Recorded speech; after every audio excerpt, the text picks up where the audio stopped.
Very big news. Connecticut has passed a bill to change from an electoral vote system to a popular vote system for assigning their electoral votes in presidential elections. And we were just talking about the electoral vote versus popular vote for president issue last week. Donald Trump said he would prefer a popular vote for president. We had a live caller ask about it. And last week I mentioned that for constitutional and sort of practical reasons, it would be much more pragmatic to pursue the NPVIC, the National Popular Vote Interstate Compact, rather than changing our Constitution to abolish the Electoral College. If we wanted to do that, you'd need a constitutional amendment introduced in Congress. You need a two-thirds yes vote in the House and Senate to send it to the states, and then three-quarters of the state legislatures or state conventions would need to ratify it, which is a very, very uphill battle. Because even if Trump is silly enough to think that the national popular vote would help Republicans, at the state level, you do have Republican operatives who are aware that the Electoral College has given 2 wins to Republicans, even when they lost the popular vote in the last 5 elections. So the alternative is for individual states to decide that regardless of how their state votes, they will assign their electoral votes to whoever wins the national popular vote.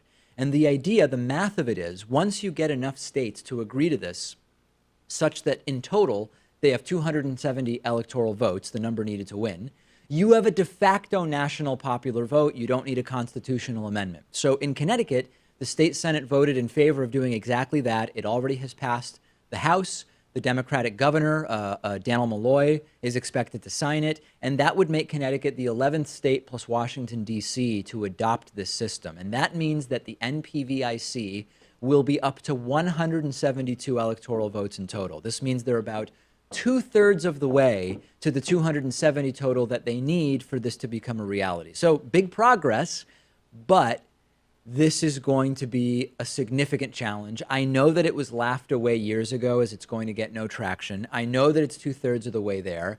But the problem is that now you're going to need some red or purple states to do this. Right now, it's basically all blue states. It's California, Washington State, Hawaii, Maryland, Massachusetts, New Jersey, New York, Rhode Island, Vermont, and Washington, D.C., plus most recently Connecticut. You now are going to need either a purple state, which is unlikely to want to do it, or a red state to say, we're going to jump on board. There is a reason that red states might want to get involved, which is that because of the system we have, the Electoral College, candidates rarely go to low population red states unless they're some of those early primary states, in which case it matters, right? But the reliably red states like Utah, the Dakotas, Wyoming, they're effectively completely ignored during presidential elections. So they might want to join up merely because they don't like how the Electoral College is affecting them. But those aren't high population states, and thus they're only going to very, very slowly inch us towards the 270 votes that are needed before this becomes a reality. So I think that this is fantastic, but there's still a lot that needs to happen before this becomes a thing. Yeah, reason for concern, it's only blue states that have done this so far, Yeah. right?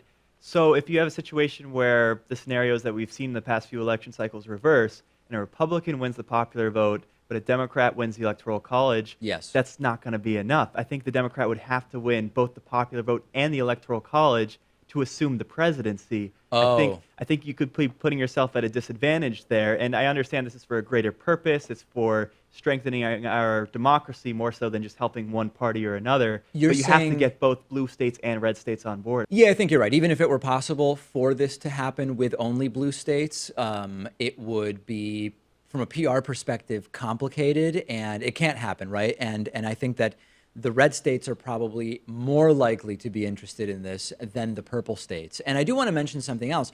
Remember how I've been harping on the importance of the 2020 census?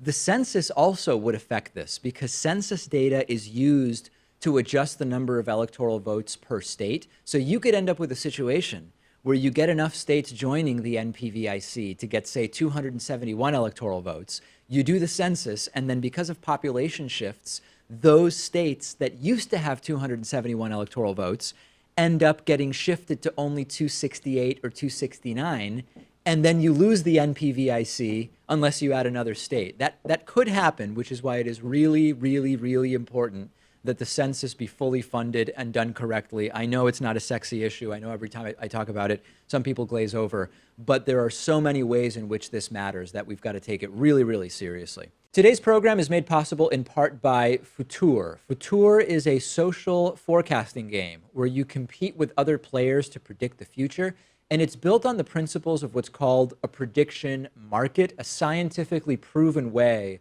of using the wisdom of the crowd to create more accurate predictions about future events. Prediction markets have been shown to work much better than other forecasting methods like polling or expert analysis in many cases. And Futur has actually taken the concept and turned it into a fun, easy to use social game. You open up the Futur app and you'll see a whole range of forecasts covering topics across the board, from politics to sports and everything in between. You can check out my predictions and follow me to get updates on my profile, which is linked to in the description if you're watching this on YouTube. Futur is a great tool to find out more about the world, improve your forecasting ability, show off your prediction skills to friends, and even better, when you make predictions on Futur, you're helping to create more accurate forecasts for everybody. Their mission of creating better predictions is great, and actually going in there and seeing how well you can do at predicting the future can be kind of addicting. Go to futur.com, sign up, and start making forecasts. It's free, and it's available on both Android and iOS, as well as on web browsers, and that's futur.com.